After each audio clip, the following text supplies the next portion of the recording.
जय हिंद। इस वीडियो में हम पढ़ेंगे हरिशंकर परसाई का साहित्यिक परिचय, जो कि क्लास 12 बोर्ड एग्जाम में प्रतिवर्ष साहित्यिक परिचय 80 शब्दों में पूछा जाता है। ठीक है, तो देखिए हरिशंकर परसाई का साहित्यिक परिचय बहुत इंपॉर्टेंट है। तो देखिए आपको उनकी प्रमुख रचनाओं का उल्लेख करना है, आपको 2 मार्क्स मिलेंगे और उनके साहित्यिक परिचय पर 3 मार्क्स मिल जाएंगे। ठीक है, तो यहाँ से आपके इस प्रकार से 5 मार्क्स बिल्कुल फिक्स होने वाले, वीडियो को एंड तक देखते रहना।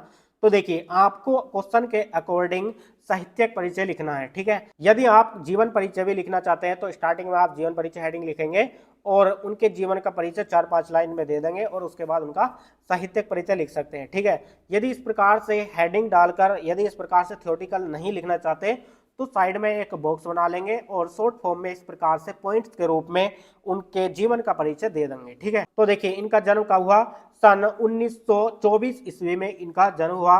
जन्म स्थान यानी कि जमानी ग्राम मध्य प्रदेश में हुआ था। ठीक है, और भाषा साहित्य खड़ी बोली थी, शैली व्यंग्यात्मक है और मृत्यु सन 1995 ईस्वी को इनकी मृत्यु हो गई। ठीक है, तो इस प्रकार से एक शॉर्ट फॉर्म में इनका जीवन का परिचय हो जाता है। अब आप डायरेक्ट इनका साहित्यिक परिचय लिख सकते हैं। ठीक है, तो देखिए क्या है इनका साहित्यिक परिचय। हरिशंकर परसाई जी स्वतंत्रोत्तर युग के लेखक हैं, यानी कि हरिशंकर परसाई जी जो है स्वतंत्रोत्तर मतलब कि स्वतंत्रता के बाद का समय। ठीक है, यानी कि ये जो है ये स्वतंत्रता के बाद के लेखक हैं। ठीक है, इनकी भाषा सरल और व्यवहारिक है, यानी कि इनकी भाषा कैसी है, सरल है और व्यवहारिक है, तथा शैली व्यंग्यात्मक, आत्मपरक और प्रश्नात्मक है। यानी कि जो इनकी शैली है ना वो व्यंग्यात्मक है, आत्मपरक है और प्रश्नात्मक है। ठीक है, हरिशंकर परसाई जी को हिंदी व्यंग का आधार स्तंभ भी कहा जाता है। ठीक है, यानी कि हरिशंकर परसाई जी को क्या कहा जाता है, हिंदी व्यंग का आधार स्तंभ भी कहा जाता है। ये कथाकार, निबंधकार, उपन्यासकार के रूप में भी प्रसिद्ध हुए। ठीक है, यानी कि हरिशंकर परसाई जी जो हैं ये जो है कथाकार के रूप में, निबंधकार के रूप में और उपन्यासकार के रूप में भी प्रसिद्ध हुए हैं।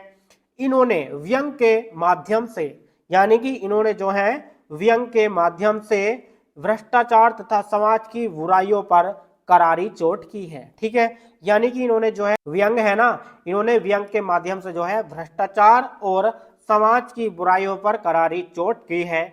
इनकी रचनाओं के लिए इन्हें साहित्य अकादमी पुरस्कार से सम्मानित किया गया। यानी कि जो इनकी रचनाएं है ना, इनकी रचनाओं के लिए जो है इन्हें साहित्य अकादमी पुरस्कार से सम्मानित किया गया है। अपनी रचनाओं के माध्यम से इन्होंने समाज में हो रही विसंगतियों से पर्दा उठाया है। यानी कि इन्होंने जो है अपनी रचनाओं के माध्यम से समाज में हो रही विसंगतियों का पर्दा उठाया है। धार्मिक पाखंडों पर लिखना, यानी कि ये जो है धार्मिक पाखंडों पर लिखते थे। ठीक है, यानी कि जो धार्मिक पाखंड करते थे ना उनके खिलाफ वो लिखते थे। धार्मिक पाखंडों पर लिखना इनका प्रिय विषय था। हरिशंकर परसाई जी ने हिंदी साहित्य को एक नई दिशा प्रदान की है।